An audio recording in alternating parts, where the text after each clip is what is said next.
How's your phone battery life right now? Oh, my phone battery is incredible. Oh, okay. Oh, I'm finding out something interesting at work. If I don't use it for other stuff, like I just listen to podcasts, that's it.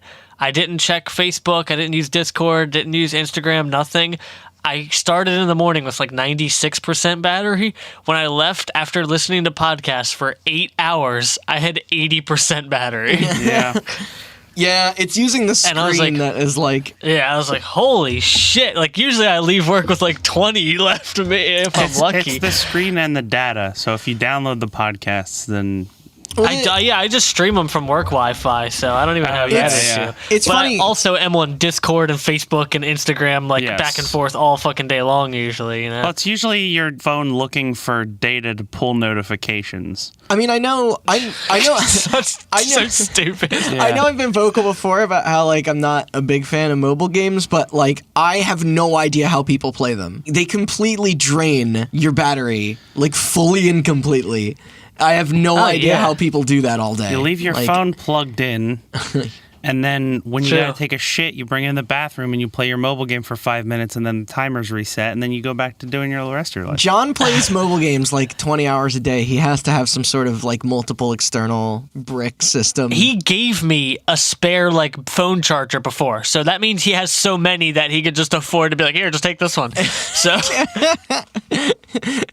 yeah, he doesn't know that you can recharge them, so he's like, this one's dead.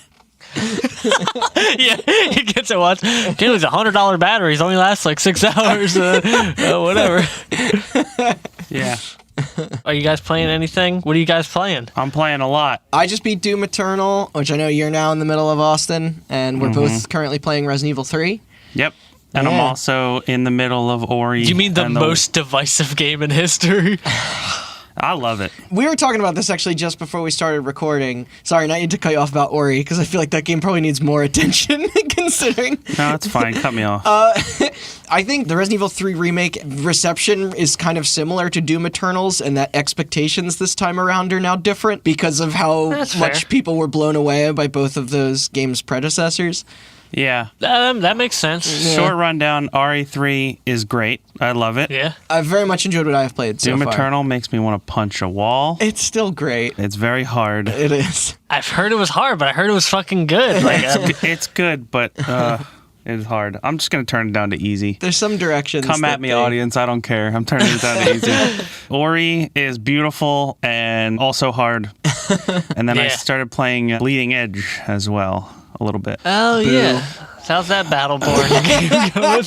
It's not So, that game is interesting. It's basically Overwatch if the people that made DMC made Overwatch. It plays like a Devil May Cry game, but it's Overwatch. And it's on Game Pass. I wonder if in the hot button pantheon of audio recordings we have any audio of you shitting on Bleeding Edge months ago to splice up here. I didn't shit on it. It was probably me. Yeah. Because it looks stupid. Oh, yeah. Because he's an asshole.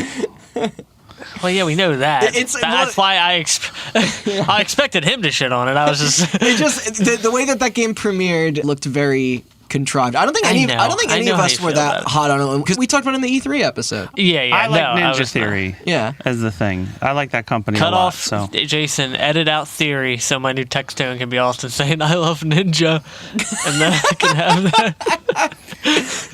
That's fine. I don't. I think that guy sucks, but whatever. But yeah. I got a hankering for flying around in a ship in No Man's Skies, which I do every 6 months. So I launched it up, and I was like, you know what, I'm going to start from scratch.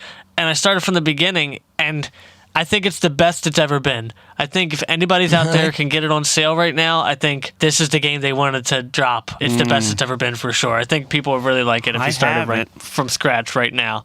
That and StarCraft 2, we've been really hot on that.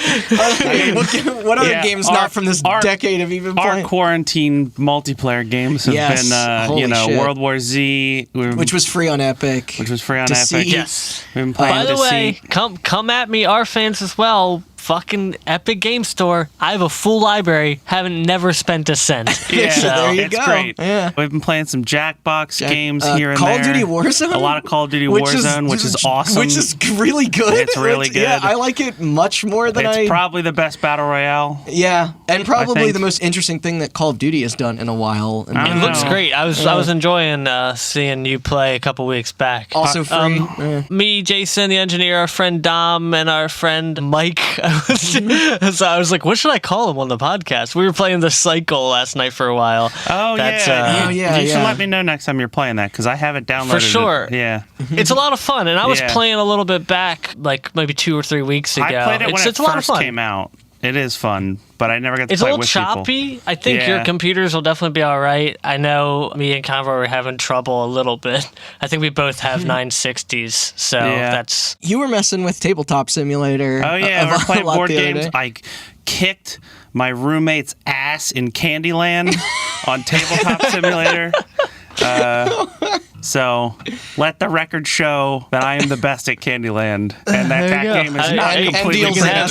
escalators. Yeah, and eels and escalators, which is just shoots and ladders, Yeah. but SpongeBob themed. For sure, though, you gotta get on StarCraft 2. I got my APM up. Me and Dom been playing ranked. We're going ham. I was about to say, bizarrely enough, none of us are playing the same game that everybody else on the planet is playing right now with Animal Crossing, but then you just got it no, a oh, few, yeah, I a few bought days Animal ago. yeah. Crossing. Yeah. Fuck the bunny. Yes, our former guest, Melanie, and Jason, our engineer, are sitting out on my porch right now playing it. Oh, I know that's what Chelsea's doing right now, too. For all y'all Animal Crossing players out there, I just want to say fuck that bunny. Oh, yeah. Well, I don't think you're alone in that. No, I'm that not. People do not. I know I'm not. Like Fuck that that Easter bunny. event. Zipper? He can go fuck himself, and him and his eggs can fuck off my island right now. That's so all I'm bizarre. gonna say. It's interesting. It's like, well, obviously not to make light of what's happening in the world, but we're privileged enough to be able to be playing video games, and we're on a video game podcast, so it's appropriate for us to talk about what we're playing. Oh, totally. There's I no was just gonna shortage say of that time. all this game playing is in between the panic attacks about the rest of the Oh world. yeah, in between the fact that I am out there still working every day. Yeah, but yeah, I'm it's, I'm worried it's- about my income, and then I check my computer, and I'm like, oh, like Siege and like Overwatch got new updates. That's crazy. Oh, Killing Floor, yeah. Yeah. But it's cool. There's like a big backlog of stuff. Like I just installed Diablo 3 and Dragon Age Inquisition, which I have like 2 hours left a piece on to Oh, finish. I just no. couldn't bear to get through. So I was just like, I'll just like barrel through the end of those two. I'm pretty sure there's audio of me already ranting about Dragon Age Inquisition, so I get am a into that. defender. I don't hate that game. I actually right. like Inquisition. I don't hate But it. Diablo 3 is obviously just, that's another weird one. I don't know if I want to get into. You know they're making a fourth one? It's wild. What? That was a cool trailer. It was a very cool trailer. That was a cool trailer. All right. Yeah, maybe we'll get into some games tonight. We had a couple of fun rounds of Uno in between me. Dude, fuck that game. Filling out You want me to go on a my rant? unemployment You want me to go on a application. rant? Fuck Uno. Fuck Ubisoft. Fuck you. I don't have a strict net, you pieces of shit. Let me play my DLC for fuck's sake. This was the shit that me and Chelsea ran into with Far Cry like years ago. Yeah, fuck Ubisoft, dude. It's Uplay. It's just Fuck Ubisoft, yeah. fuck Just Dance, fuck the Rabbids, fuck Yeah, let's Ezio not and say Altair. things that we can't take back. Yeah, whoa, not the rabbits. Fuck everything except for Rocksmith and Far Cry 3 and 4. Okay. And, Se- Yeah, I and, can Se- see that. and Siege. Yeah, yeah. Yeah. And Watch Dogs. Yeah, Watch Dogs especially- is yeah, alright. Watch Dogs is cool. And a couple Va- of those Assassin's Creeds. And you had like Valiant Hearts and Valiant Hearts is good. Child of Light is Child good. of Light. All right. Let's get into The it. Crew Yeah. too. No, I'm kidding. Yeah. So welcome back to another social distancing episode of Hot Button. I'm Randall Beatrice here in the studio with Austin Blakesley All right. and our remote host for the multi-parter ahead, Chris Antuano. Hey. I gotta move. Sorry, I talked over your introduction at Austin. No, I gotta move 6 feet away from you. Hold on. Why'd you move closer to me? I was about to say, It's the called studio, we relatively. It's called social distancing, dumbass. Trying to get rid of social distancing and be closer as a people, right? Did I get that right? Yeah. Okay. Yeah. Following all the guidelines. I'm joking, but in all seriousness, social distance, people. So our topic today is actually going to be kind of a big one here. A full history of what is arguably the most powerful company in all of video games right now. Is that safe to say? Activision Blizzard. But I mean, developer, publisher, engine maker, hardware manufacturer, runner of monstrously popular digital distribution service, monopoly owner, lawsuit participant, they got it all, and that's including the cool logo. I'm talking, of course, about the little studio that can't count to 3, Valve. Renowned creators of Half-Life, Counter-Strike kinda, Portal kinda, Left 4 Dead kinda, Team Fortress kinda, Dota barely, Artifact. But however way you frame it, the reach of this massive tech conglomerate and its Steam platform are almost unavoidable for those gaming on their gaming rigs, both hardcore and casual. Their knife-wielding president, Gabe Newell, still remains a key person in the field, while his now rich as fuck 23-year-old baby has ties in everything from physics software to VR. Chris, give us the rundown on the guy with the valve in his eye, or that other bald dude with the valve on the back of his head. Before you get into it, I just want to point out, we just went through like 10 minutes of talking about what we're playing. Like 2 of those games were on Steam. Yeah, I know. You're saying they're losing power? Losing market share. Yeah. Well, Zoinks. so originally when we were talking about doing this, I was like, that's a great fucking story. How did 2 guys who were already rich become billionaires? Or at least one guy who was already rich become a billionaire. It's an interesting story because obviously Valve is important, and they used to be very small time and they were very big players, and now they are literally, like you said, I think 5 billion is something like it's insane for a video game company to be worth that much and have this much power. So I thought it was an interesting story, so I was like, all right, let's get into it. What are we going to do?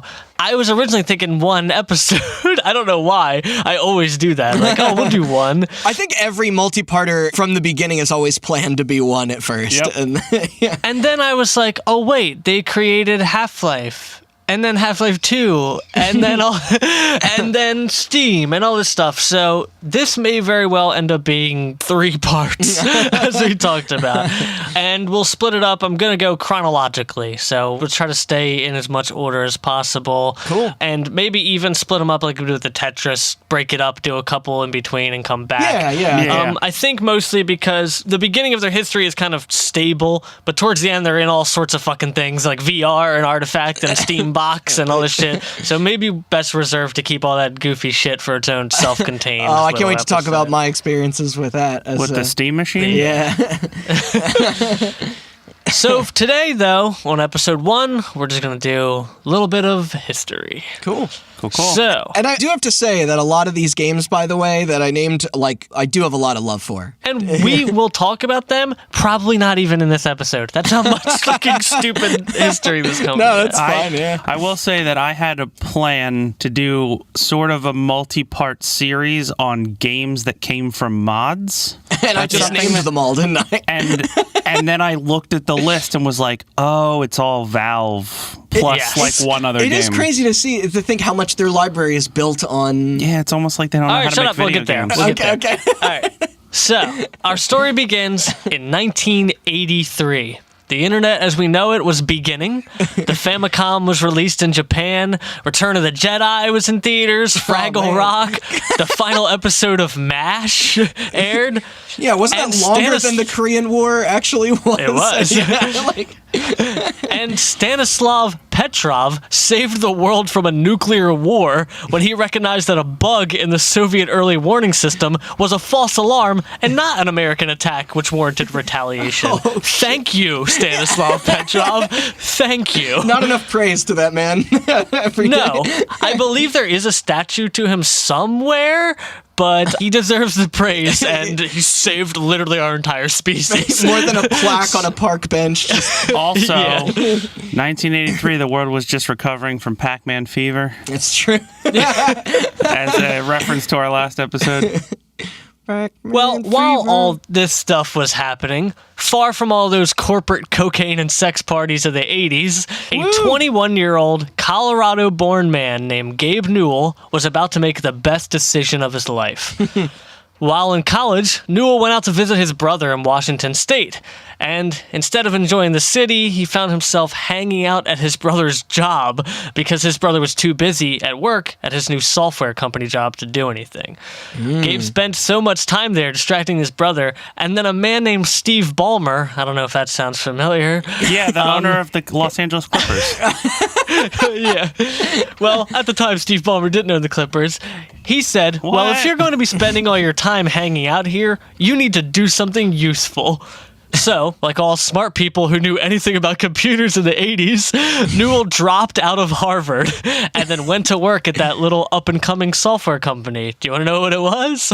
Wait, didn't he worked for Microsoft, didn't he? It's the Microsoft Corporation. Oh, damn it. It's one of the two. It's it or it. Also, Steve Ballmer, goddamn Nikki Jakey keeps like it's just embedded into my head now to call Microsoft Microsoft. Microsoft. Oh yeah, typing Microsoft fast. I always go Micros. I think it's SFOT for some reason. I've had to correct it like 100 times. Dude, when I was doing the Xbox episode, I typed out the word Microsoft so much that it lost all meaning. Yeah. It's an odd position on the keyboard to like bounce there. It's weird. So yeah, Steve Ballmer was the head of Microsoft for quite a few years before he ended up owning the Clippers and moving on. So Gabe, he would spend the next 13 years working at Microsoft. Even though there isn't a whole lot out there about the specifics of his time there, though if it's anything like any other tech companies, it's all fast cars and loose women. You know what I mean, guys? Hell yeah, brother. I don't work in tech. That's what my job is exactly. I just ride Lamborghinis all day. Well, not anymore. Because of the pandemic, but I used to. There are a few things worth mentioning, though, from his time there. Number one, while he was there, he worked as a producer on the first 3 versions of the Windows operating system, which is pretty fucking cool. Literally on his resume, important. it's like, Windows 1. Like, that's just a very, like... I think he needs a resume at this point. Oh, yeah.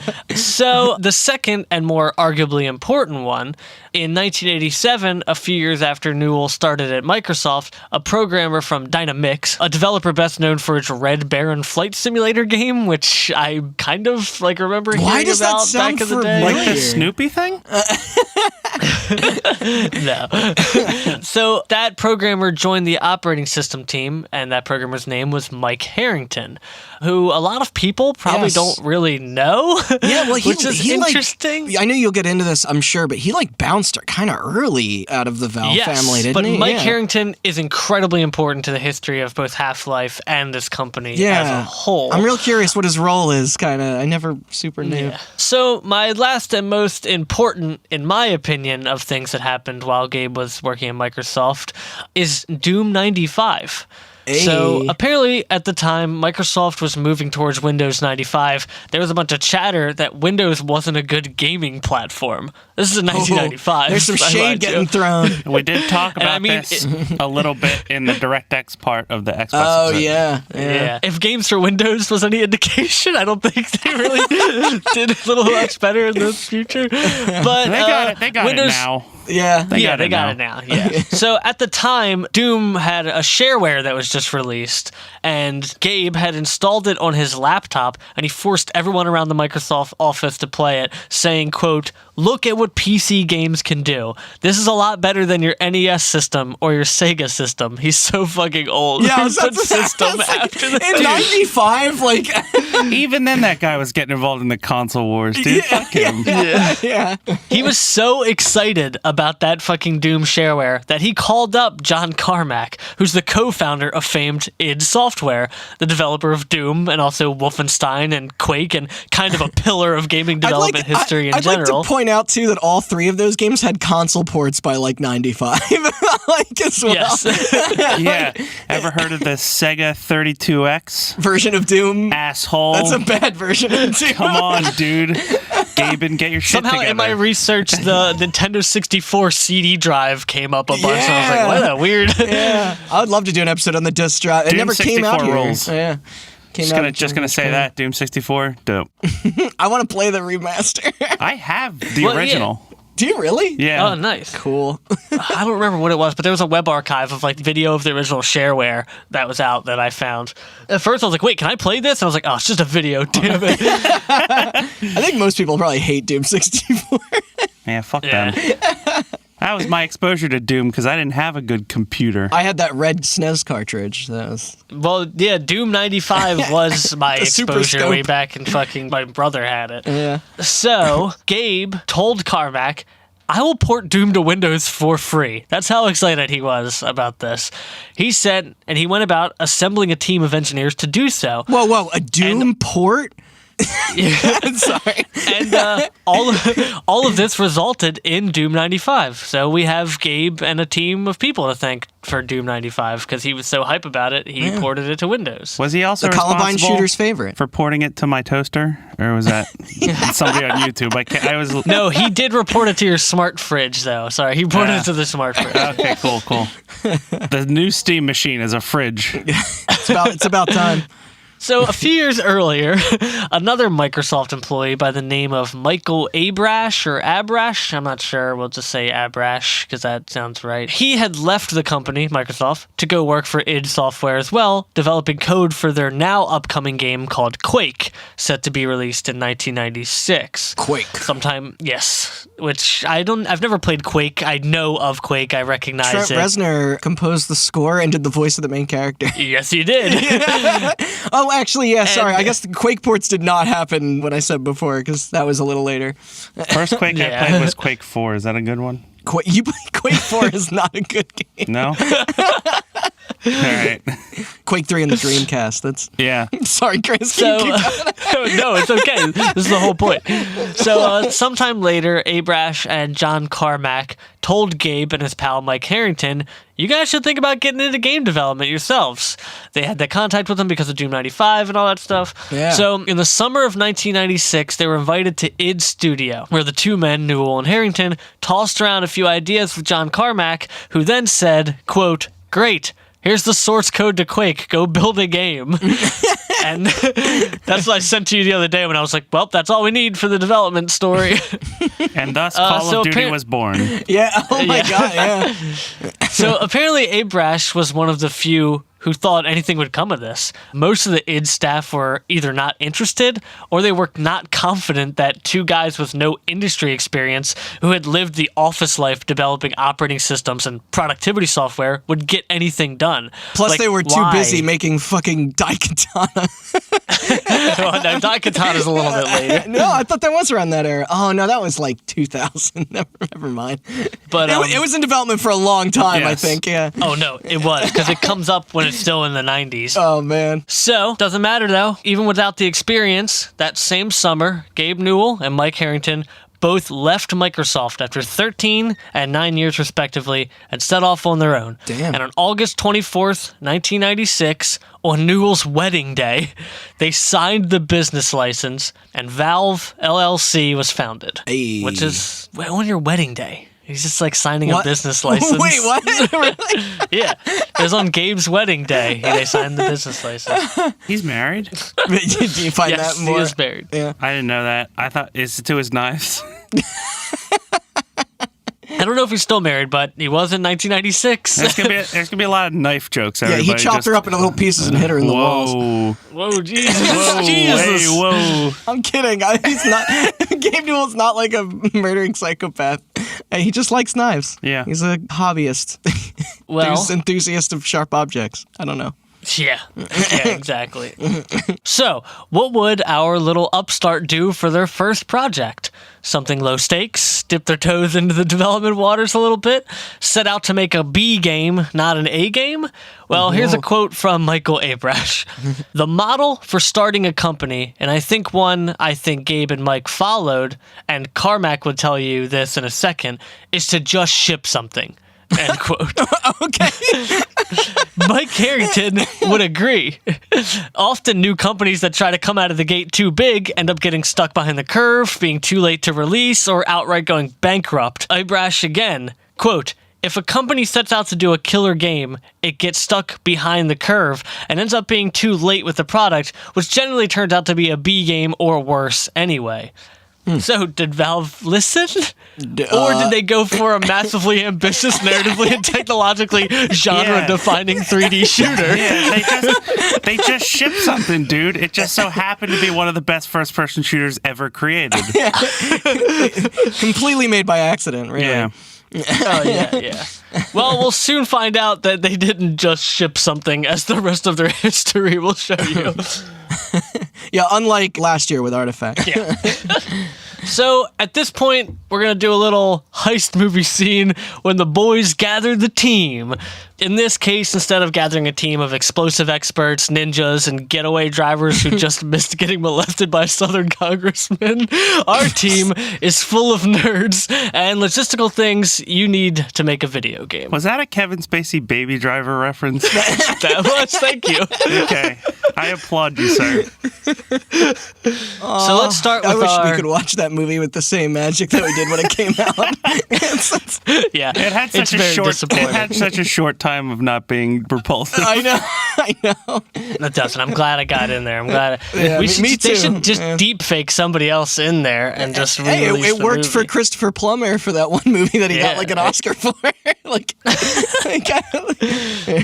think he was nominated. I don't remember. Let's start with our base of operations. Monica Harrington, a marketing executive at Microsoft and married to Mike Harrington, as you would guess, she would eventually act up being the marketing and PR manager for Valve as well. So she thought that her husband was going to be working out of a garage space game studio, but was surprised by the seriousness when, quote, I woke up when he told me he and Gabe would be signing a 5-year lease for office space in downtown Kirkland. Now, that's Kirkland, Washington, which is less than 10 miles away from Microsoft's campus. Wow. This wasn't some underfunded garage project company. Gabe Newell and Mike Harrington invested a lot of their own wealth into Valve startup because the two men were actually not just programmers, they were Microsoft millionaires. And that's a term, Microsoft millionaire, which is used to describe Microsoft employees who were there so early, they became millionaires from the early stock options they had at the company. Oh my God. I didn't know that was a Yeah. phrase. There is a phrase called Microsoft millionaires to describe people who worked at Microsoft in the early days. All of them, hundreds of them, became millionaires from the early stock options. And two of them happen to include Gabe and Mike Harrington. So what we're learning is all game development can be traced back to Bill Gates and John Carmack. Yeah. Yeah, pretty Okay. much. It all started with them. Nobody made any games before them. Hey, Alexei didn't. Yeah. He nothing. actually ran into John Carmack as a baby. It's wild. Yeah, John Carmack blessed him. Yeah. Same with the Pac-Man guys. They tripped over Bill Gates' baby carriage. And then they came up with the idea for Miss Pac-Man. Fucking Christ. So, they got their base operations. It's time for a team. Aside from the Quake engine, Carmack had also given the men a list of names of people who were out there doing cool things with the Quake engine. Harrington and Gabe went about scooping all those people up and offering them opportunities to drop out of college and work for an upstart tech company, which just seems to be everybody's fucking dream. I guess I'll take this second because I did have a point I wanted to make earlier, is that while Valve is very fucking successful and they were very lucky and they recognized that, they were also like incredibly privileged to begin with. Do you know what I mean? Like people tend to forget like it's like this whole myth that you can just go do something, but it's Yeah. like they happened to be millionaires during the tech boom and had the opportunity to drop out of college and do all And this. I made the joke, but they had connections to people like John Carmack and Steve Exactly. Ballmer. Like, you can't just go around and hire people who are doing cool things with the Quake engine without knowing the company that made Quake and the person Yeah. that made Quake, Yeah. you know? Exactly. And Yeah. even in that case, there was a story where they're emailing people, like emailing all these guys who are doing work with the Quake engine. And even those guys are like, I'm hesitant to answer this email. Like, and then they do. And they're like, all right, we got you a ticket. We got you a hotel and a car. Like, of course they would come work for you. You know what I mean? I So- mean, it's totally true, too. When you think about, the pillars of gaming right now, especially console manufacturers, it's not like a new one is suddenly going to appear anytime soon. Yeah. It's like... And in fact, the three major ones, one of them's a company that's been around for 200 years. Yeah. And the other two are fucking founded in billion-dollar general tech companies. Exactly, you know? yeah. I just want to take this opportunity, as always, to point out that people with money have incredible privilege. No, you're 100% even right. in like these circumstances. It's not some fucking rags to riches story. Granted, he did start off, just as a programmer. He still went to fucking Harvard. He still dropped out of dropped Harvard. out of Harvard. You know, so yeah. I mean, how many people out there like I'm going to venture out and be the next Valve? Like I'm going to make my own Steam. They were like, incredibly smart. They wouldn't have gotten where they were without being smart. But also, fucking A, they were. It was exactly. I don't want to take that away from them either. And money. yeah. Yeah. They were both incredibly smart, and they're both really good programmers, obviously. Yeah. So Gabe would be in an ambiguous sort of leadership kind of director role, doing a ton of different things, and Harrington would actually settle in to be lead programmer. And the rest of the team we filled in by a group of incredibly talented artists and programmers. And I also just want to point out here that this game ends up being this way for a lot of reasons, obviously, but it's easy for us to forget that there's a ton of talented people involved when you have somebody like Gabe Newell at the head of your company. Yeah. You know, it's like tough to get lost. Obviously, I wish this podcast could just be me listing the biography and credits of every single person involved, but that's unfortunately boring. So I mean, even now, how many employees does Valve have? Like hundreds? Yeah, for sure. 360 as of 2016. Like the Xbox. Yeah. Ooh. So, next member of the team, the Quake engine, which is a very important member of the team. Yeah. It's developed by id, obviously. It had true 3D, real-time rendering, light maps, and a load of other incredibly innovative and powerful features. So, like, true 3D meant that it's kind of literally self-explanatory. Like, you always use, like, camera tricks and fixed sprites and things like that in old games to make them give the illusion of 3D, you know? Yeah, This was actually 3D. Real-time rendering was brand new, pretty much, coming out, where you could render graphics in real time. That's way over my fucking head when I was researching when you think about just the step up from Doom and Wolfenstein to Quake, oh, absolutely. Which one of my favorite parts about it, which is an incredibly really cool thing, is something that still kind of plays in a lot of games today, and it's an interesting way that they managed to get things compressed. So basically, you would build your map, you would build your 3D map, and it would have spaces that are inside of the map that you would use and spaces that are outside, sort of backdrops and walls and void and shit like that. It's kind of like how, in Counter-Strike, when you would go to the free look mode, if you would go under the map, it would just be empty gray space and mountains in the distance and stuff like that. Good old no-clip, yeah. Basically, the whole point was that they would render these entire 3D environments, and then the program would cut off all the backsides of any surface that wasn't facing where the play area was. So you would save all of that, space that you would otherwise you wouldn't have to render all that stuff. You wouldn't have to render any of the stuff on the backside. That's why when you go behind the clipping in games like that, it's all half. Like a cylinder would just be half a cylinder, and then your background are just big backdrops. That philosophy is still being implemented very much today. I mean, we saw the Mark Cerny PS5 tech showcase stream that was the GDC talk that wasn't at GDC because it got canceled, but he talks very openly about the kind of player. Yeah, it's absolutely one of the best things they do is you create this big empty void and you create a map in it. That's why it's a lot of games you'll see like in Destiny is a good example. Oh my God, why did I forget their name? Because they're so irrelevant to me. Bungie. They did an episode on them. Bungie is masterful at the map paintings. That is Bungie is really good at sandboxes, but a lot of things, even things that might be on separate worlds, are kind of in the same sandbox. You'll see an objective that's way in the distance, but you're realizing that it's just because it's picture a self-contained map and then scroll back your mouse wheel and there's another self-contained map over here, and just through trickery you get teleported there, you know what I mean? But it's technically all kind of on the same plane. That's how a lot of speedrunning glitches happen. Right. Yeah, if you ever watch exactly. You can a good example of this is if you ever watch a speedrun of Ocarina of Time, because that entire game is loaded into memory, and you can just roll into certain walls and teleport to other parts of the map. Yeah. It is. It's fucking incredible, and it's just a really cool thing. That is kind of commonplace in games, and it started here, which is really fucking cool. So Valve took that engine code and modified about 70% of it and created their own version called Gold SRC, which I'm assuming is an abbreviation for source, which obviously is a bit of a hey, something's coming there. So they added direct 3D support, they added skeletal animation, which is incredibly important, and they attached an AI system that they had built from scratch, which is also fucking incredibly innovative. Yeah. All three of those things really gave them a leg up. So, now for a publisher. That's badass. Much like their experience with members of the id team, Valve's lack of industry experience and ambition would hurt them while they were hunting for publishers. Quote, "It was sort of weird going from Microsoft where you were really respected going into a meeting with the game publisher. And then now we're out here where game publishers are saying, go away, stop bugging me, come back with credibility." That's a quote from Gabe. Apparently during one meeting they mentioned that they wanted to develop the game using the skeletal animation system, and the publisher immediately said, okay, meeting's over.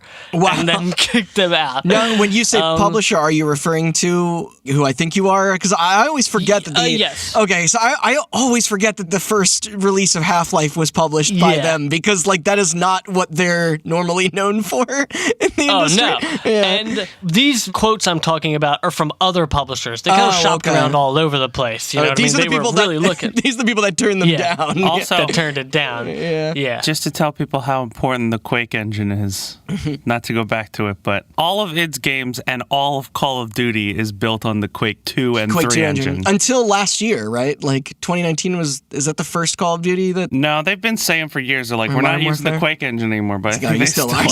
They still are. Hey, just go the longevity of, they got some fucking use out of that. Yeah. It definitely probably deserves its own developer episode by us, because they are absolutely, their tech and their legacy is in there. But we pretty much kind of cover them. I did Unreal and covered a little bit of id in there, but I think I'm probably eventually going to do an id tech engine episode because... Yeah. I mean, like I said, bits and pieces cover their entire history throughout every other episode of our show. Like, that's how fucking that's true. important they are. I joked about it, but it is kind of unavoidable to talk about the founding of any software company in the 90s and not talk about id. Absolutely. Gearbox came from there. We talked about it then. I'm doing a Epic came from there, kind of.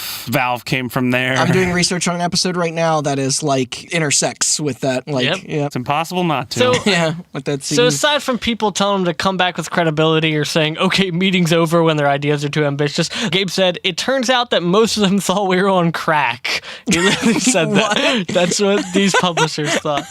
I mean, crack is not the first thing I'd think of if I saw those guys, but maybe I guess Finally, the company catches a break when Ken Williams, he's a co-founder and industry veteran publisher, Sierra Online. Yes. Known for mostly graphic adventure games, and so many of them. King's Quest and stuff like that. Yeah, so many of them. Leisure Suit Larry.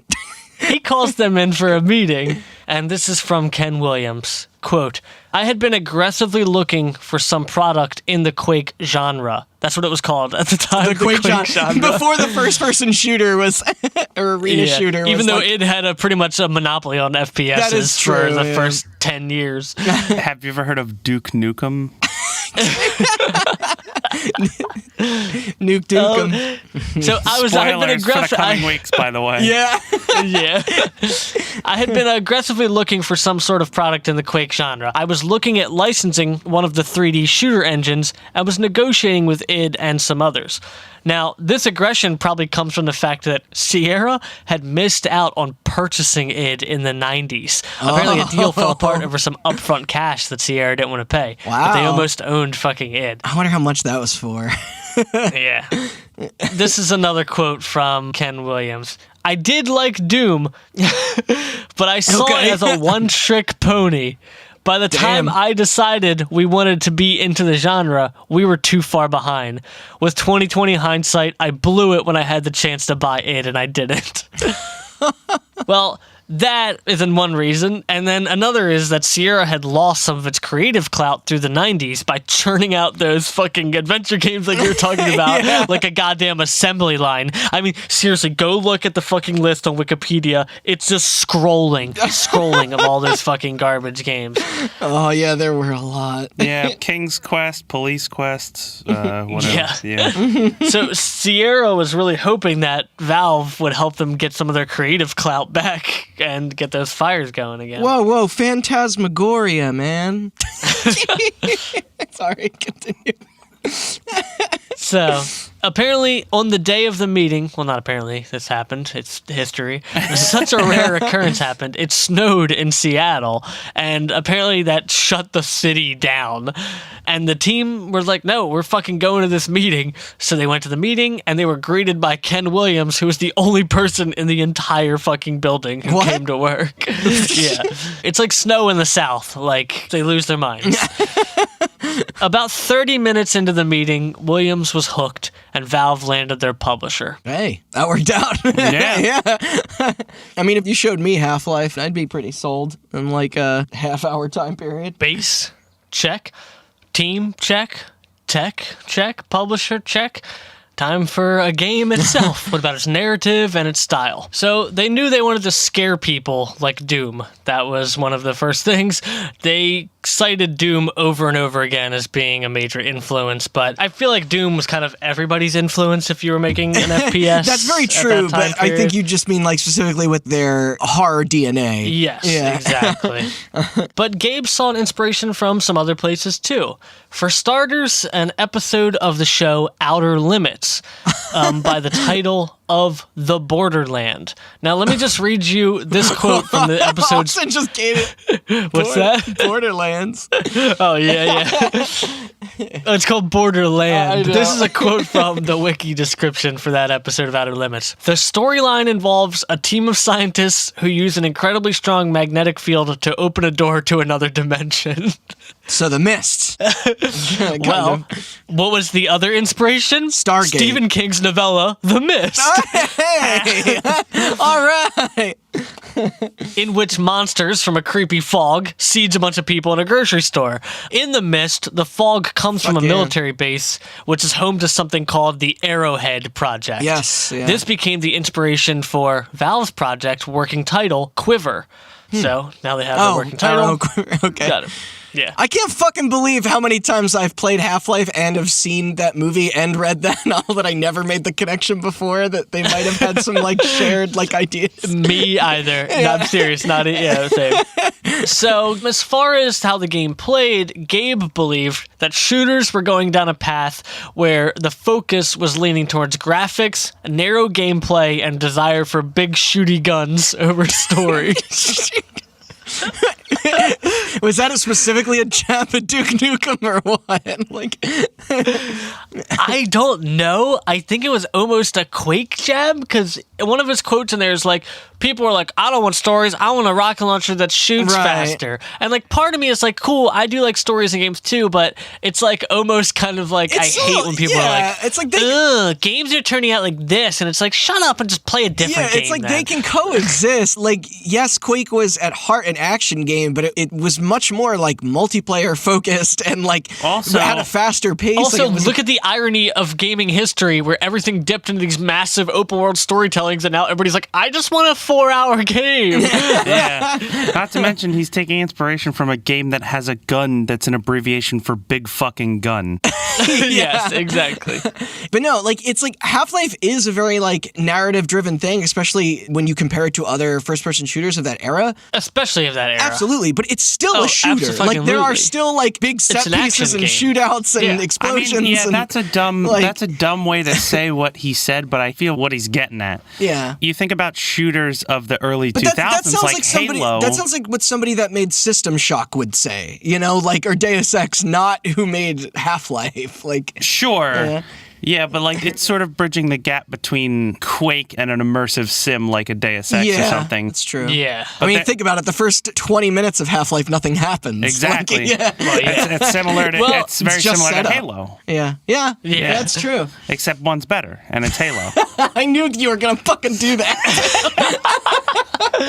Well, another one of the reasons this frightened Valve is because they were taking a big risk by dumping a lot of their resources into something that might not even be of interest to anyone if games were going that direction.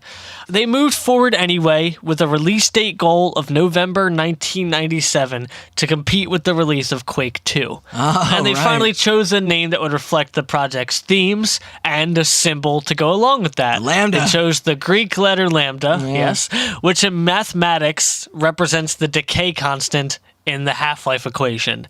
And thus, we get Half-Life. Oh. Hey, it goes without saying, that's a great fucking name, and it's a dope logo. It is. Valve, not one for subtlety. I'll say that much. Why? What does Portal? What does Portal mean? Valve themselves, the name Valve, it was kind of a boring decision. They were literally just like, we wrote down a list of things and we kind of just narrowed it down until everybody liked one, and it happened to be Valve. I thought you were going to say they just stared at the wall and they saw the Valve and they were like, Oh, I read names like Rhino Scar was a suggestion. Fruit Fly Ensemble. What? That sounds like something in the fake band name Discord channel. Yeah, I know. We have, Shout out, have you heard of Discord channel? Ecstasy Reaper. Yes. My latest I was very creation. proud of you for that one. That was a great one. One of my favorite names that I actually saw that could have been was Hollowbox, which I was like, all right, that's actually a pretty good developer company name. I mean, like it's that. better than the other two, but Valve is punchy, it's... Valve is punchy. It's good. There's a reason they landed on it. Yeah. So, let's fast forward to September 1997. With just 2 months to go, Half-Life is all ready to be released, and things are going fine, like all video games, right? And it'll be out with no problems and no horrible working conditions to meet deadlines, right? Oh, shit, I guess that's timeless, ain't it? Yeah. Yeah. Wait, you said you said September 1997? September 1997. Oh, so like when GoldenEye came in. Wait, no, GoldenEye was August. Damn. Oh my God, shut up and don't bring up GoldenEye Don't again. bring up Halo. Halo's better than GoldenEye. I'm sorry, Austin, GoldenEye is going to come up again in just a minute. I apologize. Yeah! So, quote, a whole lot of work had been done, but there was one major problem. The game wasn't any fun. Oh. That was a quote from September And it's a 1997. problem they never fixed. Oh, fuck yeah. 2 months before the game was supposed to release. Now, this doesn't mean they didn't do anything right at all. It was voted Best Game at Show at E3 1997. Yeah, I actually remember Hold on. the Game Critics Listen to Awards. this, though. Okay. Even though there wasn't much of a game to show anyway, it was essentially a tech demo they were showing. Their tech demo won Best Game at Show at E3 1997. Do you want to know what was also home at E3 1997? Ocarina of Time. Hold on. Banjo-Kazooie, Conker's Bad Fur Day, Final Fantasy VII, F-Zero 64, Yeah. GoldenEye, Metal Gear Solid, Resident Evil 2, Star Fox 64, Fallout, Oddworld, and more. That's some tough competition. 1998 might have been the best year in fucking I think video game StarCraft history. 1 was 98 as well. So what you're telling me is that Half-Life is better. Half-Life as a tech demo is better than GoldenEye. No, GoldenEye 1. I'm pretty sure GoldenEye 1. Prove it.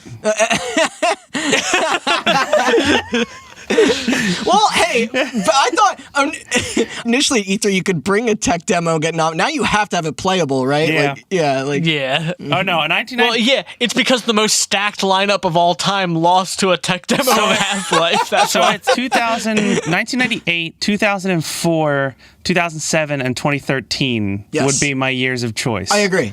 Because 2004 was Half-Life 2 and Halo 2. Half-Life San 2, Andreas, San Andreas, Metal Gear Solid 3. Metal Gear Solid 3, and then 2007 was the Orange Box, Assassin's Creed 1, Rock Band, Mass Effect, Bioshock, Modern Warfare, Halo 3, Yes, and then 2013 was Bioshock Infinite, GTA 5, Last of Us, Gone Home, yeah. Tomb Raider. Tomb Raider. A lot of Fucking good shit. But yeah, 1998 also did have Ocarina of Time, right? Ocarina of Time, exactly. 1998, so. Nintendo actually didn't show Ocarina of Time at 97 E3. No, they were didn't. quiet about it, which, good for them. But they did, all that other shit was there. 2007 and 2013, man. Well, Fucking on top Rock of all Band. that, yeah, of course, fucking Rock Band. On top of all that, they did have assets, okay? The guns and the monsters were really fucking cool. They also had groundbreaking AI. Yeah, especially the way the soldiers interacted. Yes, in the way it reacted to the players and the environments in incredibly realistic ways. And the models themselves were expressive and functional, mostly thanks to that really well-made skeletal animation system, which was actually used to solve one of their major problems. How do you get models' mouths to move so it looked like like they were talking. Now, this kind of sounds like an arbitrary problem now, but remember, this was a long time ago. This is a long time before pressing F to pay respects, okay?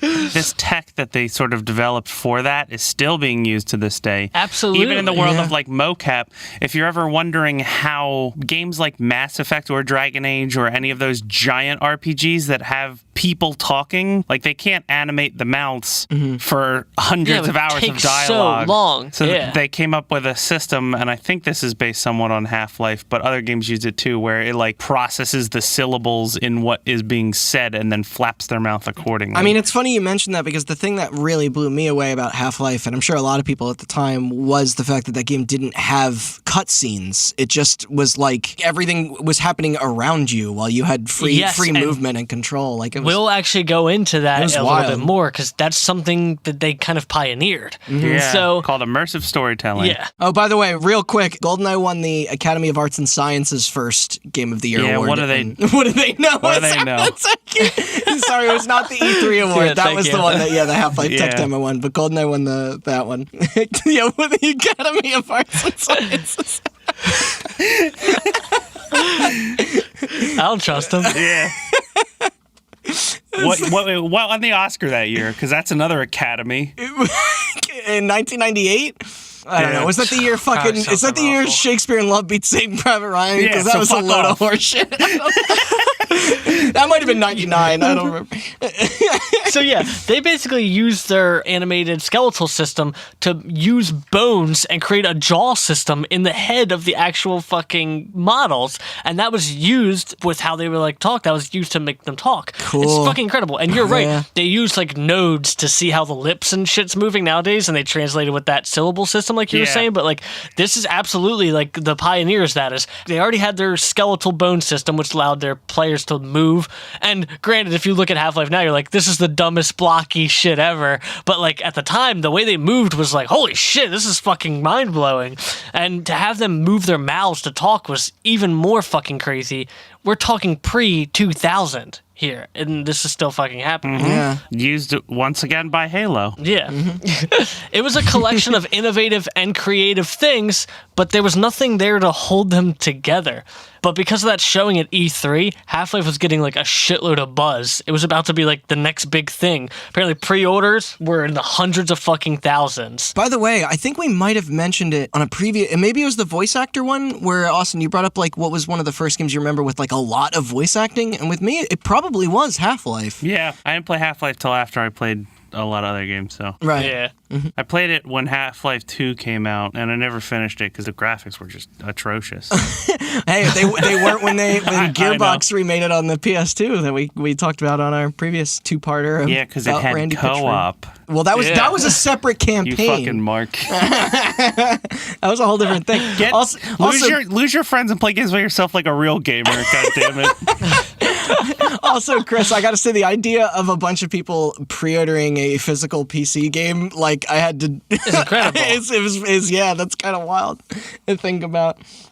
So John Carmack was skeptical, and this quote kind of makes him sound like a dick who's just afraid that it'll be better than Quake. But listen, quote, for whatever reasons, Half-Life was the license we paid the least attention to during development.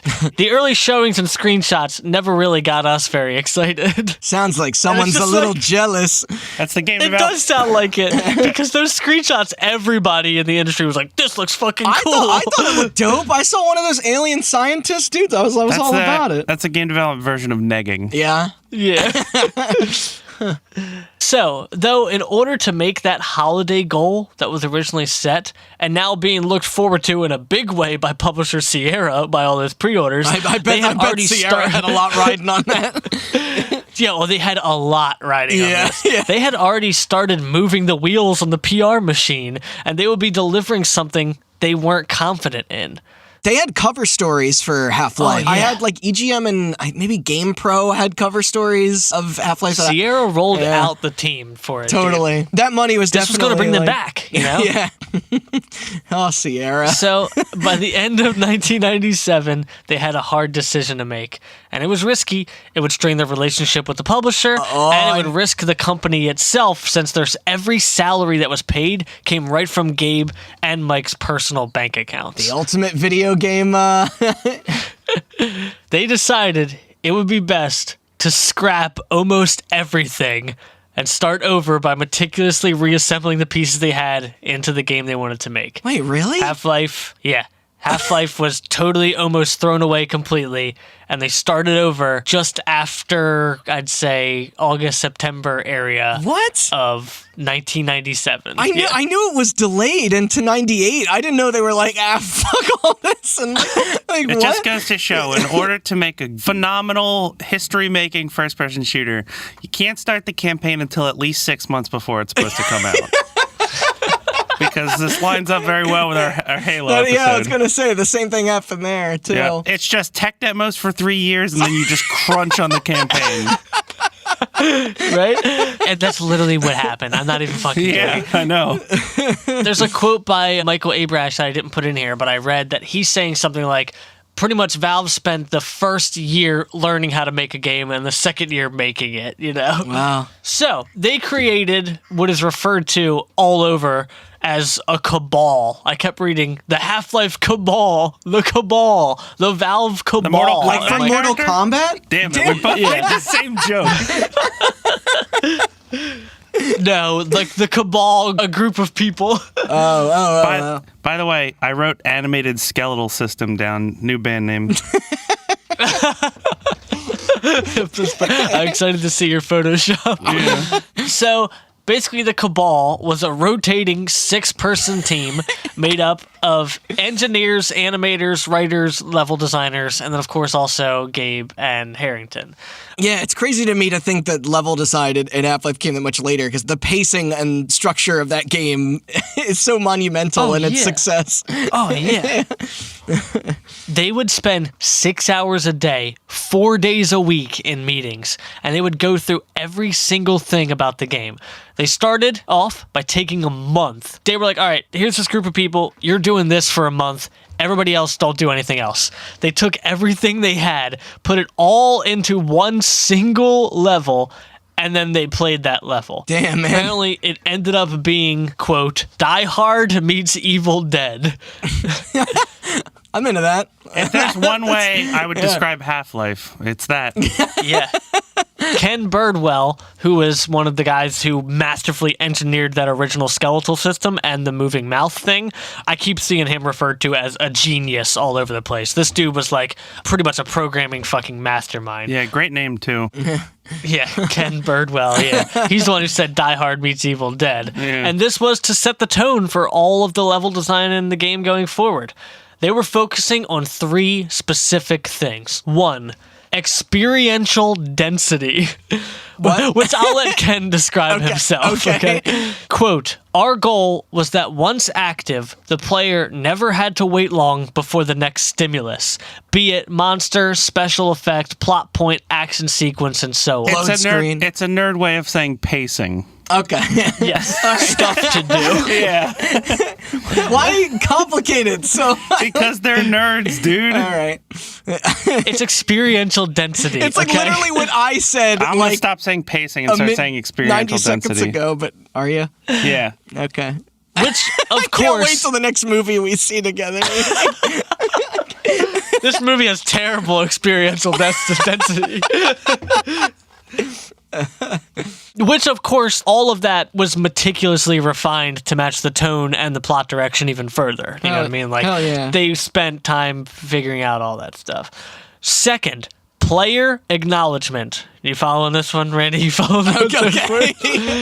Yes. The game world would respond to and be affected by the players. Yeah, their heads literally turn to talk to you. Yes. Yeah. If you shot a door or a wall or a machine, those things would have marks in them that would let you know that you've personally impacted that world. And on top of that, like Randall just said, the AI would turn and look at you when you entered a room. So good. Or they would call your name as you walked by. They would. And even the further away you got, it would like quiet down, and it would be really loud if you're standing next to him and stuff. Like, yes, that blew me away back then, man. This, in fact, would be one of the defining features and pioneering moves by this game itself. Basically, players would set the pace of the game, and the progress was defined and triggered by the player. You had to talk to an NPC to move this along, or go into a specific room to trigger this scripted event, and so on. Yeah. What you were talking about earlier, this is pioneered by them, this environmental storytelling. Yes. You're setting the pace by being like, oh, I walk into this room, event happens in the world around you. Half-Life fucking knocked it out of the fucking park with this. It was so fucking cool, dude. This is one of the key things that makes this game so successful and so have such a powerful legacy. Yeah, but how big were the guns, though? Quake got bigger, faster gun screen, so I play Quake. And lastly was that players would be responsible for failure. The game wouldn't just kill them with no warning. There were clues or warnings that danger was coming.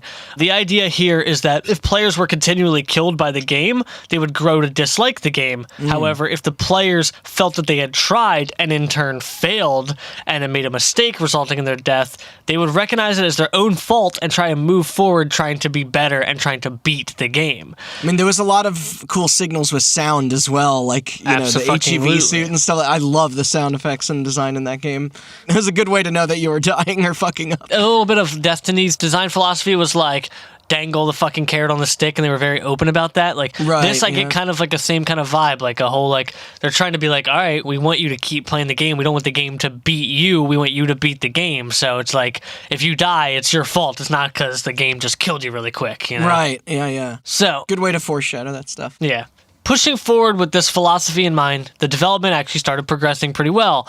And though the hopeful release date kept being pushed further and further into 1998, to the point where some Sierra employees joked on whether or not Half-Life would ever be released. Oh, the sweet foreshadowy irony. Eventually, the team had a 200-page design document that detailed everything about the game in painful detail, including like button locations and stuff like that.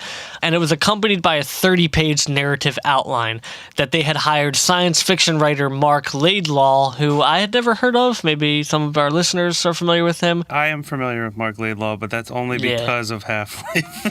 Yeah. They hired him to help manage the script, and he would basically mold all these greater narrative ideas into a more cohesive story.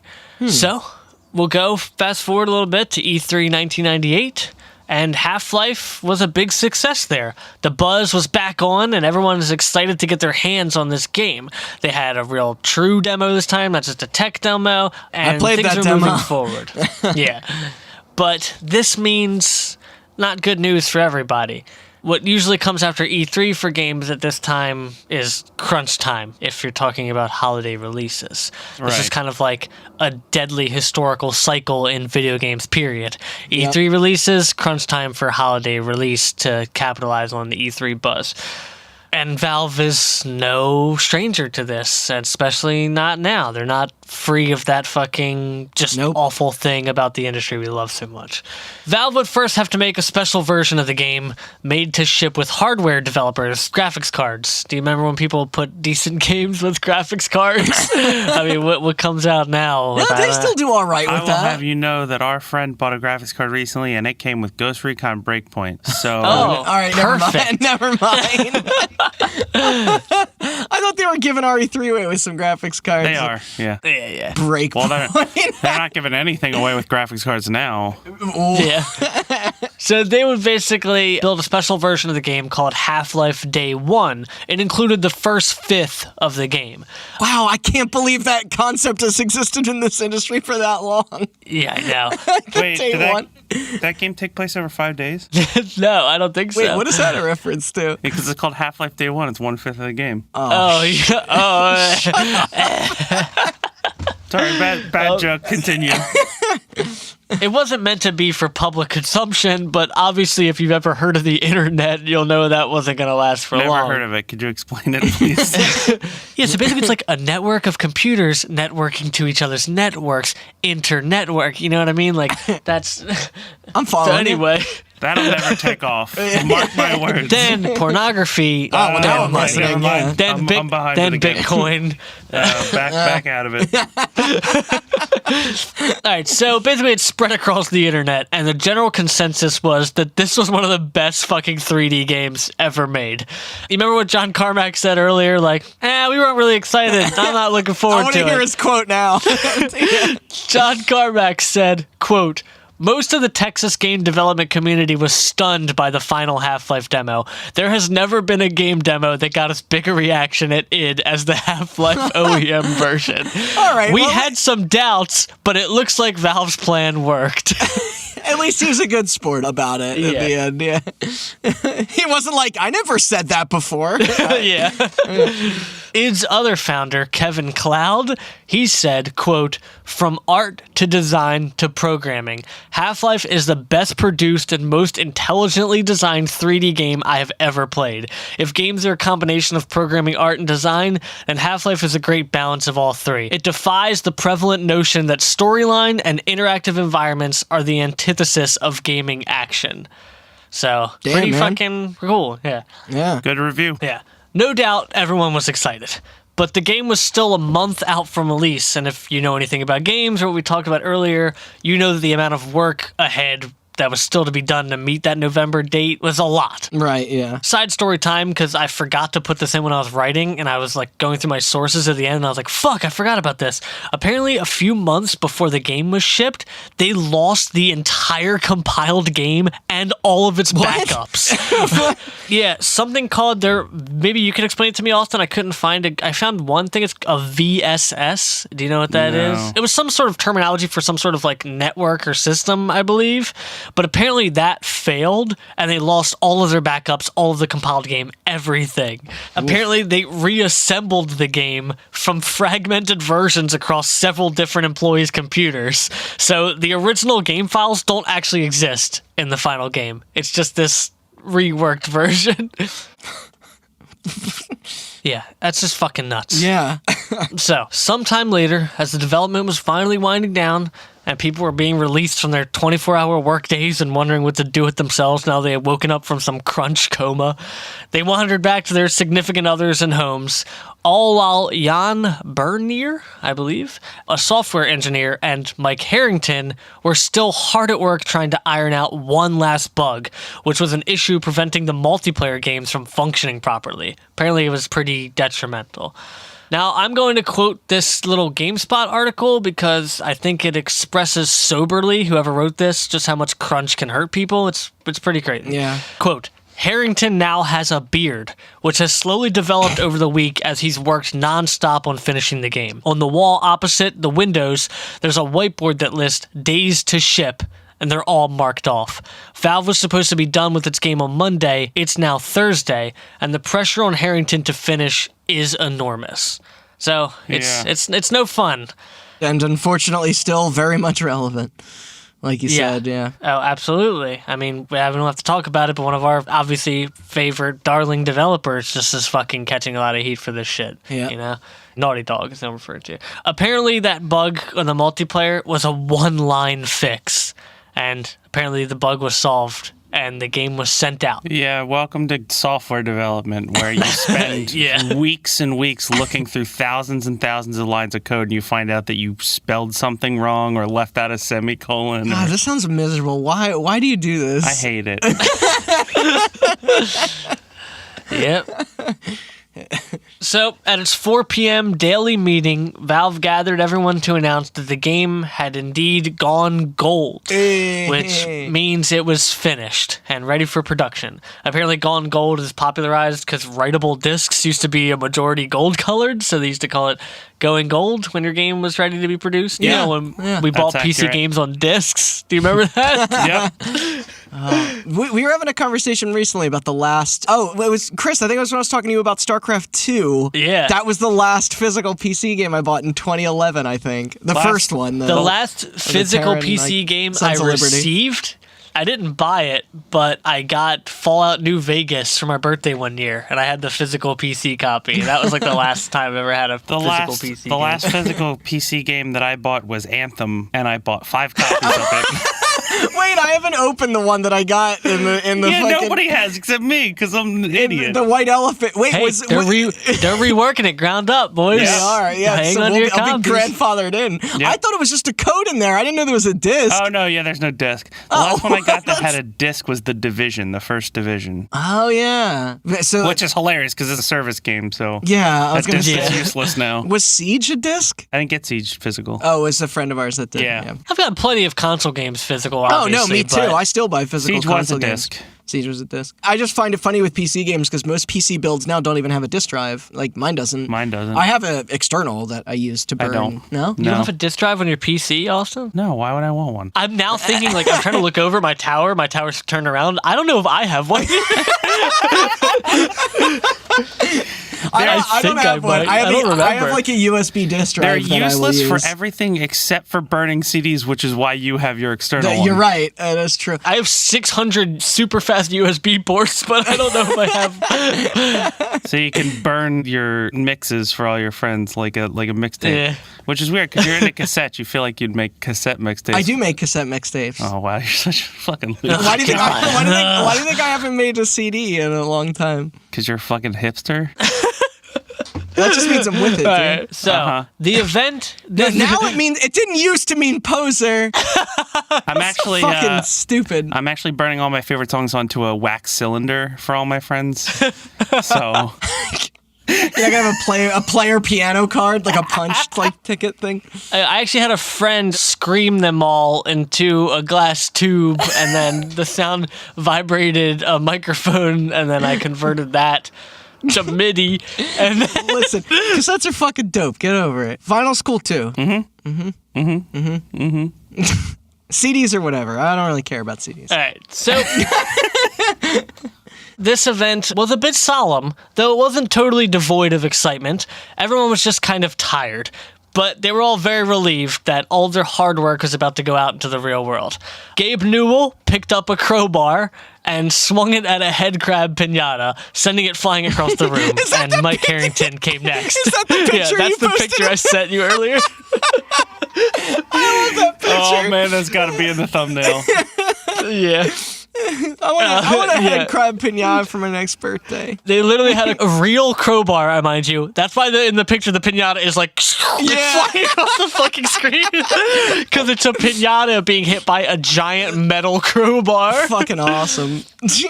Mike Harrington and Gabe both beat it up. They got the piñata killed. Quote, I don't mean to diminish all the hard work that went into this game, but there was an element of luck associated with Half-Life. Hopefully its success will let us do even more interesting things with our next game. Newell was already looking forward to the future. So Little did he know Half-Life had- that it would be 7 fucking years or 6 Yeah. years. I don't remember until Half-Life 2. Half-Life had undeniably changed video games forever. Its release set the bar very fucking high. Elements of its design philosophy and gameplay would become staples. Yeah. I remember playing this game as a kid, and my fucking head exploded, dude. That entire opening scene on the tram, Yeah. and then you're going into the lab. Yeah. I mean, I was just sitting here jerking off and playing Lords of Magic, which is another Sierra title, by the way.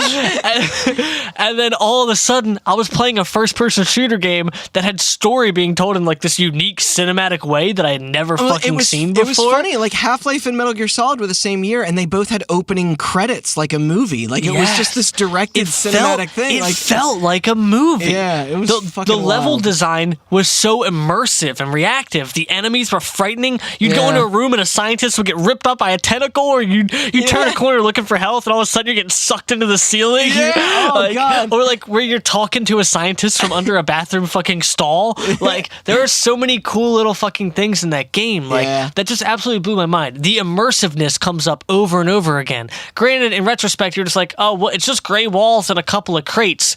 Dude, in 1998, it was like, this felt like a real fucking research facility because of the way the story was being told around you. It helped you get you into that mindset. It was fucking incredible. It changed how I play games, and I think it definitely changed my expectations for what I wanted to see in games, first-person shooter style, from the rest of my fucking life. Yeah. That Lords of Magic game, by the way, that Sierra game, is the reason that I love real-time strategy games nowadays in my life. Playing that game as a kid, like, set me up to like RTSs as much as I do now. By the way, sorry, I looked up the Academy of Interactive Arts and Sciences. He's still on the GoldenEye thing, dude. Get over GoldenEye it. did win in 97, but Austin, you'll probably be pleased to hear that Half-Life unfortunately lost in 1998 to The Legend of Zelda: Ocarina of Time. Hell yeah, it did. Well, duh. Yeah. Half-Life is absolutely a genre-defining fucking thing. Yeah. Oh my god. Time out. This doesn't have to go in, but I was about to be like, there's a reason I have a Zelda tattoo and not a Half-Life tattoo. You have a Half-Life Guess what? tattoo. I do have a Half-Life tattoo. I forgot about it. How did you? I didn't even forget about it. It's on my elbow, so I never see it. So it's like... I guess that's true. That's how I feel about the Smash Brothers one on my leg. I forget it's there until like I shower. Yeah, and I literally just now remembered. This Black Mesa. I have a Brink tattoo.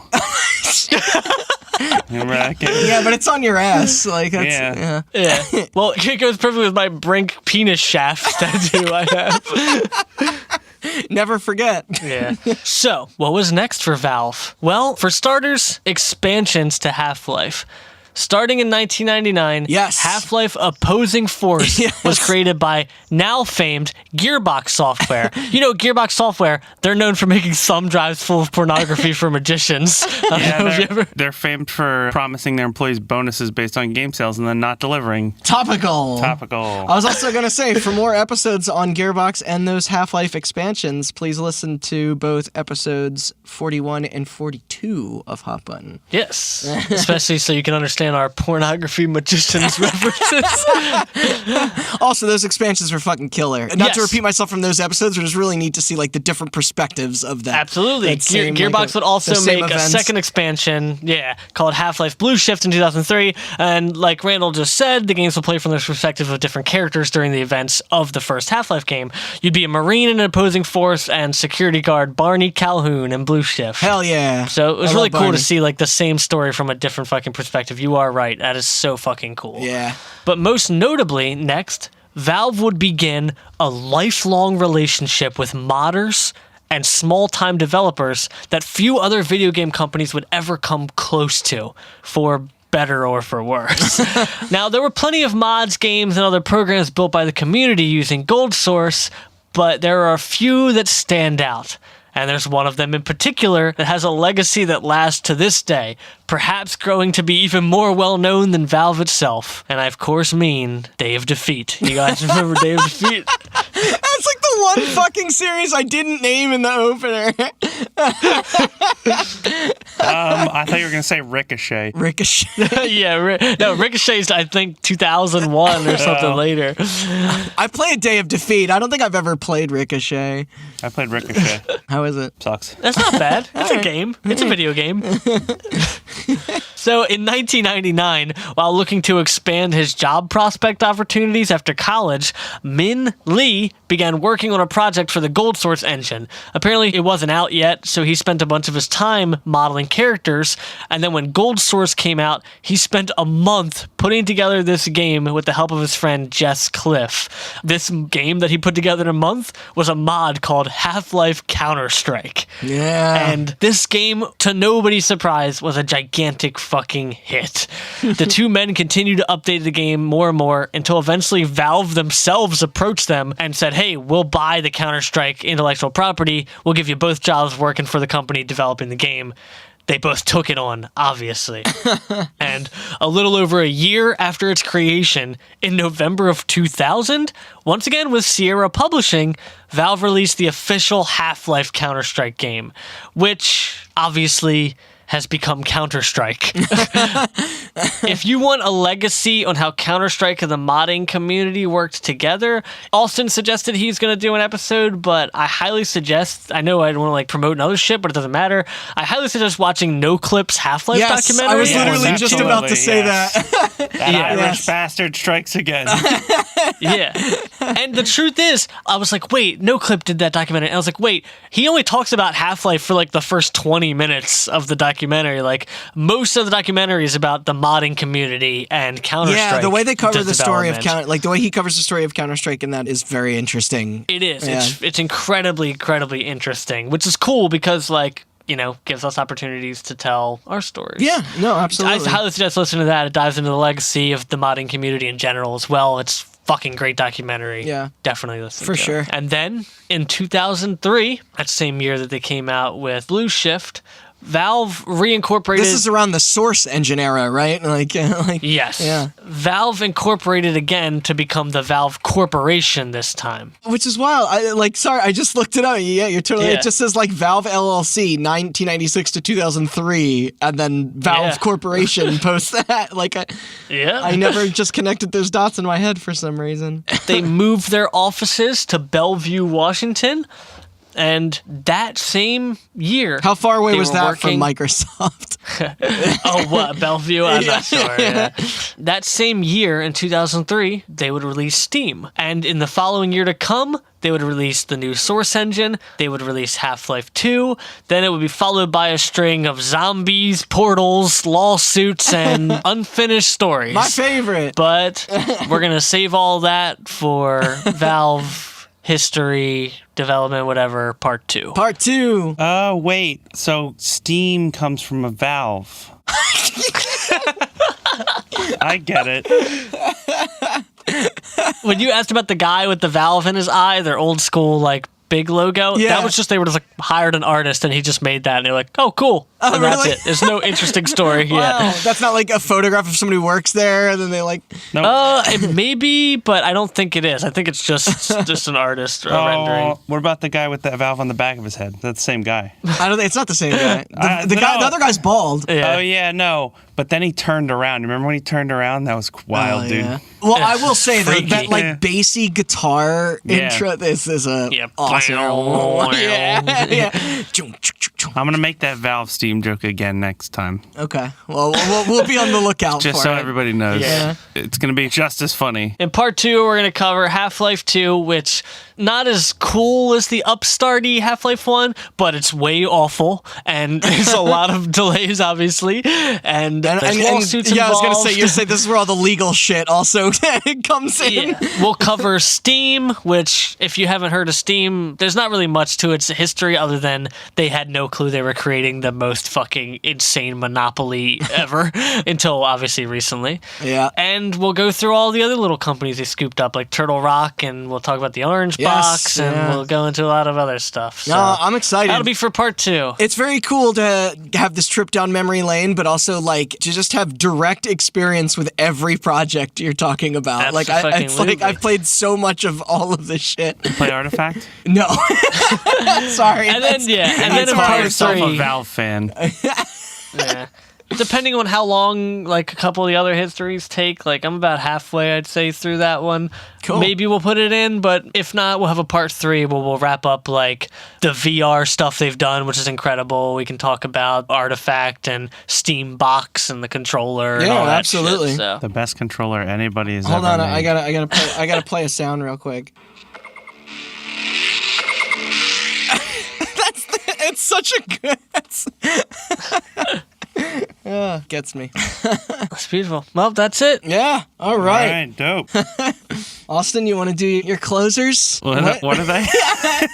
Or not closers, Who am I? closer, sorry. Yeah, what's going on? I don't know, you know how to end the show. So, thank you for listening. Mm-hmm. If you stumbled onto this in between sessions of playing Half-Life Alyx, you lucky bastard, able to get a VR headset now. You rich fucking... You rich fuck.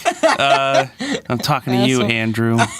He says No. it's dope, by the way. He I does. am jealous. Yeah, I'm very I'm jealous. sure it is. It Yeah. looks incredible. I know. But yeah, thanks for listening. If this is your first episode and you're stuck indoors like the rest of us, we got a shitload of episodes and a lot of them cross over with this one. Yes. I think we brought up a couple, but go through. We got some fun ones. We got some interesting ones. We got some fucked up, sad ones. And anywhere in between. You can find... Yeah, for a while, things were kind of untethered, where we didn't have things designated in the pipeline, and then all this shit happened, and we're now we have all this time to work on all this shit. So we got exciting stories coming. Yeah, we got our website, hotbuttoncast.com. You can find all our episodes in there. You can search for any topics you want, find whatever episodes. Including if you want some Half-Life stuff to hold you over. Yeah. Check out our Gearbox episodes. Gearbox episode. We have a CSGO episode. Gets a little bit into the into Steam in there as well. Yeah, that's a good one. Yeah, that's why I didn't want to get too much into the development of Counter-Strike, because it's like the coolest part about Counter-Strike is that story. No, I think the way you're doing it is the right way, because otherwise it would... Yeah, and I'll come up with an episode in the future that'll cover all the rest of the boring shit. We have, from our website, you can get to links to like Spotify, iTunes, Google Play, all that shit. We're on any podcast service. I think by this point, if you just search Hot Button, you'll find us. I think so too. Subscribe. Also, leave a review. Leave a review on iTunes. Yes. And for more information on our upcoming ventures, whatever episodes we're putting out, and to keep track of what we're doing. You can request a topic. You can request a topic on the website. I have that. I always forget it too, and I made it. But yeah, we also have all our socials, Twitter, Instagram, and Facebook at Hot Button Cast. Follow us on there. We talked in the past about video stuff. We're looking into getting to video stuff, so you can follow our YouTube, but we're kind of not able to really record the video in the same room right now, so that might be put on hold a little bit, but we do have one. We got all the stuff for it. Yeah. It'll be happening. It looks awesome. Happen, So yeah, follow us there. Keep up with all the shit that we're doing. And return in 2 weeks to hear when Valve goes from little makers of some fun first-person shooters to owning the moon. Mega corporation. Yeah. Also, if you're just out there, fucking spread the word. Like, little podcasts like ours have to grow organically. So, like, if your friends are talking about video games and you like the podcast, just be like, hey, you should check out this show. Like, oh, you like that? I listened to an episode of Hot Button about that. Maybe you should check it out. We got topics on everything Twitter, from Mario, fucking like shout GTA. us out on Twitter. Be like, hey, Hot Button. I'm suggesting everybody watch Hot Button. Like, tweet about the show. Fucking talk to your friends. Word of mouth is crucial for shows like us. So, thank you. Also, I mean, if you are listening to this, another thing, hit us up. DM us or something. Text me. Tweet us. Just text me. My phone number is... just send me a letter. My address we is... obviously have like the statistics of the people that are listening, and it's surprising. I don't want to make us sound too good at what we do, but like the global reach that we have, it's not just like the state that we live in and our friends listening. So if you're out there and you don't personally know us, like hit us up, DM us or something. Yeah. We'd love to hear from you, what you think and stuff like that. All that feedback has been amazing. So, but yeah, I think that's all the plugs. Everybody and their mom is starting a podcast now, but we were there on the ground floor. We're on the ground floor of the very, very, very late generation of creating podcasts. Stay safe, everyone. Yeah, stay safe, social distance, stay at home. Wash your hands.